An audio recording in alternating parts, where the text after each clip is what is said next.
नमस्ते, स्वागत है आपका स्टेट हलचल में। और आज हम बात करने जा रहे हैं मध्य प्रदेश के बीजेपी के नए प्रदेश अध्यक्ष हेमंत खंडेलवाल के बारे में। आखिर कौन है हेमंत खंडेलवाल, जिन्हें बीजेपी ने मध्य प्रदेश की कमान सौंपी है? उनकी राजनीतिक यात्रा, उपलब्धियां और इस नई जिम्मेदारी के पीछे की कहानी क्या है, चलिए शुरू करते हैं।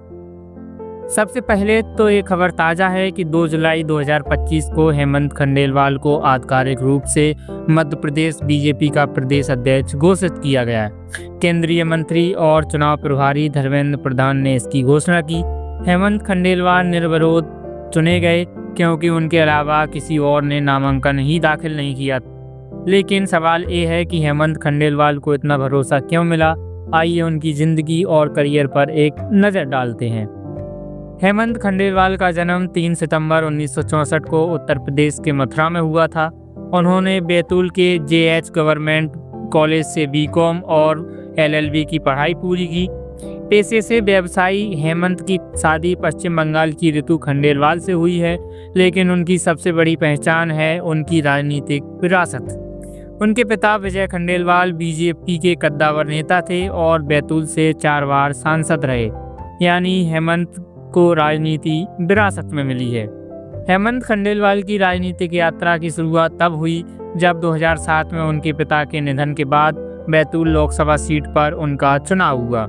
2008 में हेमंत पर भरोसा जताया गया और उन्हें टिकट दिया गया। हेमंत ने इस मौके को भुनाया और सांसद के रूप में लोकसभा पहुंचे, लेकिन 2008 में हुए परिसीमन के बाद बैतूल सीट अनुसूचित जनजाति के लिए आरक्षित हो गई, जिसके बाद हेमंत ने विधानसभा की ओर रुख किया।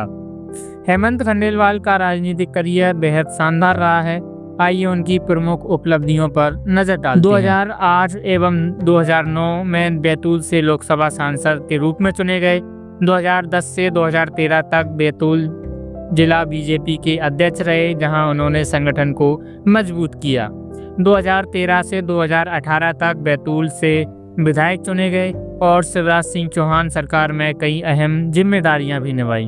2014 से 2018 मध्य प्रदेश बीजेपी के कोषाध्यक्ष के रूप में काम किया।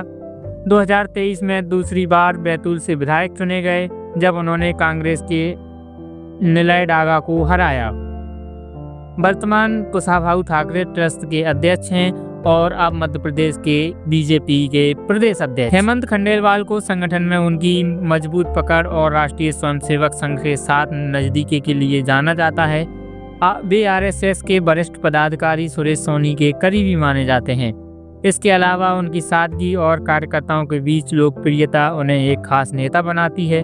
बैतूल में उन्हें विकास पुरुष कहा जाता है क्योंकि उन्होंने विधायक के तौर पर कई विकास कार्य करवाए बिना सरकारी सुविधाओं का इस्तेमाल किए। हेमंत खंडेलवाल को प्रदेश अध्यक्ष बनाने में मध्य प्रदेश के मुख्यमंत्री डॉक्टर मोहन यादव का बड़ा रोल रहा। नामांकन के दौरान खुद CM मोहन यादव उनके प्रस्तावक बने।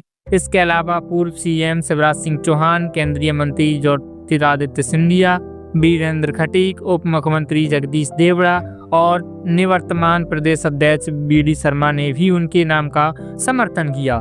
यानी पार्टी के सभी बड़े नेताओं की सहमति हेमंत के नाम पर थी। जैसे ही हेमंत खंडेलवाल के नाम की घोषणा हुई, बीजेपी कार्यकर्ताओं में उत्साह की लहर दौड़ गई। बैतूल से लेकर भोपाल तक कार्यकर्ताओं ने पटाखे फोड़े, मिठाइयाँ बांटी और ढोल नगाड़ों के साथ जश्न मनाया। उनकी नियुक्ति को आगामी चुनावों से पहले बीजेपी में नई ऊर्जा लाने वाला कदम माना जा रहा है। लेकिन हेमंत खंडेलवाल के सामने चुनौतियां भी कम नहीं हैं। मध्य प्रदेश में बीजेपी को मजबूत बनाए रखने के लिए उन्हें संगठन और सरकार के बीच बेहतर तालमेल बनाना होगा। साथ ही जातीय और क्षेत्रीय समीकरणों को साधते हुए एकजुट रखना उनकी प्राथमिकता होगी। विपक्ष खासकर कांग्रेस ने भी उनकी नियुक्ति पर तंज कसा है। मध्य प्रदेश कांग्रेस अध्यक्ष जीतू पटवारी ने कहा कि बीजेपी का चेहरा भ्रष्ट हो चुका है। ऐसे में हेमंत खंडेलवाल को अपनी सादगी और संगठनात्मक कौशल से इन आरोपों का जवाब देना होगा।